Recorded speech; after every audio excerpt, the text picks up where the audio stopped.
Good morning. Radhe Radhe Krishna everyone. आप सभी लोग कैसे हैं? और एक नई सुबह के साथ चलिए शुरू करते हैं अपनी दिन की शुरुआत। तो यहाँ पर मैं सबसे पहले डेली टारगेट को अपनी डायरी में लिख लेती हूँ ताकि मुझे पूरा दिन याद रहे कि मुझे क्या क्या करना है। तो यहाँ पर आज मैं करूँगी वोकैब, इडियम्स, वन वर्ड्स। फिर उसके बाद मैथ का सेशन करूँगी जिसमें मैं टाइम एंड वर्क के PYQ रिवाइज़ करूँगी। फिर उसके बाद मैं पॉलिटी पढ़ूँगी एंड देन पॉलिटी पढ़ने के बाद रीजनिंग और उसके बाद स्टैटिक जीके, और स्टैटिक जीके करने के बाद मैथ्स रिवीजन करती हूँ। देखती हूँ कि आज का ये मेरा टास्क पूरा हो पाता भी है कि नहीं। चलिए स्टार्ट करते हैं। तो यहाँ पर मैंने ये ब्लैक बुक यूज़ करती हूँ वोकैब पढ़ने के लिए। तो यहाँ पर मैं सबसे पहले अपने वन वर्ड्स पढ़ने स्टार्ट करती हूँ। वन वर्ड्स मैं डेली रिवाइज़ करती हूँ और डेली रिवाइज़ करने से ये होता है कि मैं भूलती नहीं हूँ और मुझे याद बने रहते हैं।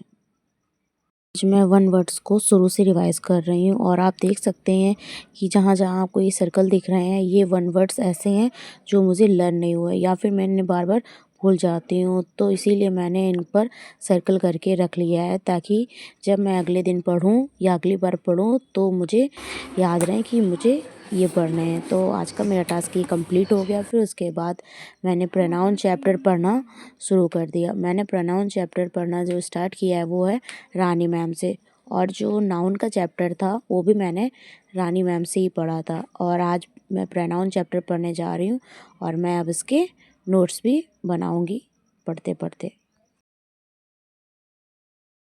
मैंने यहाँ पर प्रोनाउन चैप्टर की जो है वो हेडिंग डाल ली है और अब मैं लिखना स्टार्ट करती हूँ, यानी कि मैं नोट्स बनाऊँगी।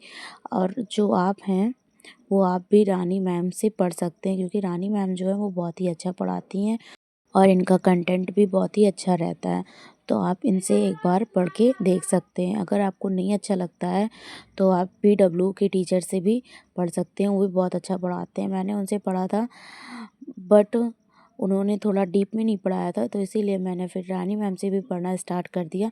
तो यहाँ पर मैंने पहले एक बार PW वाले सर से पढ़ चुकी हूँ जो वहाँ पर पढ़ाते हैं। फिर उसके बाद मैं यहाँ पर रानी मैम से भी एक बार पढ़ के देख रही हूँ कि ये कैसा पढ़ाती हैं। तो मुझे रानी मैम से पढ़ते हुए बहुत अच्छा लगा। तो आप भी एक बार ट्राई कर सकते हैं। अगर आपको अच्छा लगता है तो आप भी कंटिन्यू कर सकते हैं और रानी मैम से पढ़ सकते हैं। PW वाले जो सर हैं बैच में पढ़ाते हैं उनका नाम तो नहीं याद है। जब मुझे याद आएगा तो मैं आपको नेक्स्ट व्लॉग में बता दूँगी कि उन सर का क्या नाम है, तो आप उनसे भी पढ़ सकते हैं जाकर। फिर आप दोनों टीचर से एक बार पढ़ के देख लीजिएगा। आपको जिस टीचर का समझ में आता हो आप उन टीचर के साथ कंटिन्यू कर सकते हैं आगे।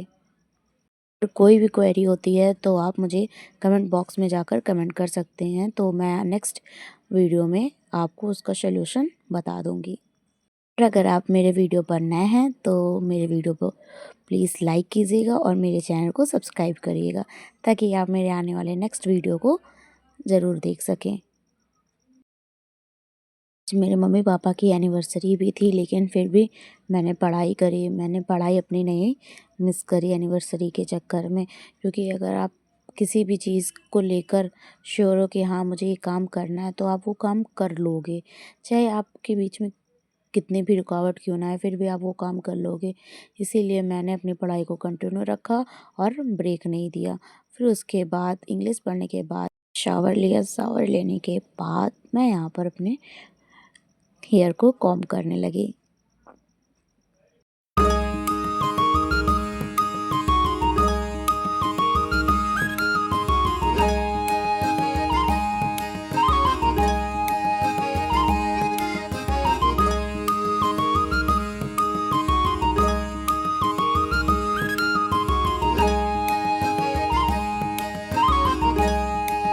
अब इसके बाद मैं यहाँ पर अपना लंच करूँगी क्योंकि 1 बज चुके थे और मैंने सुबह से कुछ नहीं खाया था। आज पापा जलेबी ले आए थे तो फिर मैंने जलेबी ही खाई थी। तो उसके बाद मैंने कुछ भी नहीं खाया। फिर मैं अपना लंच करते-करते यहाँ पर इस करंट अफेयर्स का लेक्चर लगा लेती हूँ और लेक्चर देखते-देखते मैं खाना शुरू करती हूँ, क्योंकि जब तक मैं खाना खाऊँगी तब तक मेरा लेक्चर भी आधा ख़त्म हो जाता है, तो इससे मेरा टाइम भी वेस्ट नहीं होता है और मेरा खाना भी ख़त्म हो जाता है।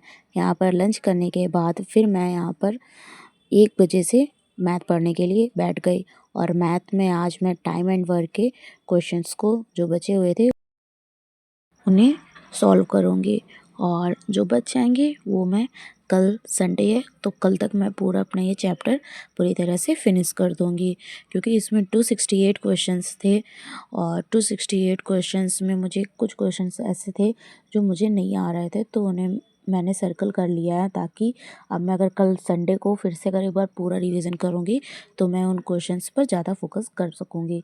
तो आप भी गाइस ऐसा ही करा करिए। अगर आपको जो क्वेश्चंस नहीं आते या जिन पे डाउट होता है तो आप उन्हें सर्कल कर लिया करिए, ताकि इससे ये होता है कि वो क्वेश्चन जो होते हैं वो हाईलाइट हो जाते हैं। जब भी आप पढ़ने बैठेंगे तो सबसे पहले आपकी नज़र उन क्वेश्चंस पर ही पड़ेगी। तो फिर आपकी जब नज़र उन क्वेश्चंस पर पड़ेगी तो आप वो क्वेश्चन पर ज़्यादा ध्यान देंगे। तो ऐसे ये होगा कि आपको याद रहेगा कि हाँ, मुझे ये क्वेश्चन करना था और मुझे इसका सॉल्यूशन भी देखना था। तो आप उन क्वेश्चन का सॉल्यूशन देखकर नोट कर लिया करिए। ठीक है? तब तक चलते हैं, आगे कंटिन्यू करते हैं।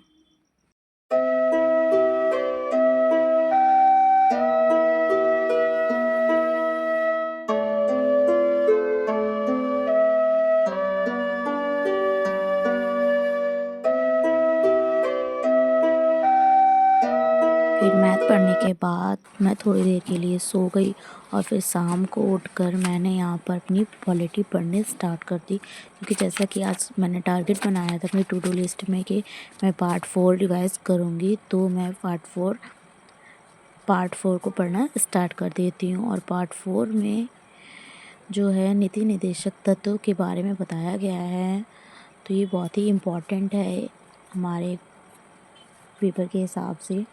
तो इसे मैं आगे कंटिन्यू करती हूँ और आज मैं रीजनिंग और स्टैटिक जीके नहीं पढ़ पाई थी क्योंकि मैं बाहर मार्केट चली गई थी। कल मैं कंटिन्यू करूँगी और मैं पूरी कोशिश करूँगी कि जैसे मैं टू डू लिस्ट बनाती हूँ उसे पूरी तरह से फॉलो कर सकूँ। तो अगर आपको मेरा वीडियो अच्छा लगा हो तो इसे प्लीज़ लाइक करिएगा और मेरे वीडियो पर नया हो तो मेरे चैनल को सब्सक्राइब करिएगा। मिलते हैं नेक्स्ट व्लॉग में, तब तक के लिए बाय बाय, टेक केयर।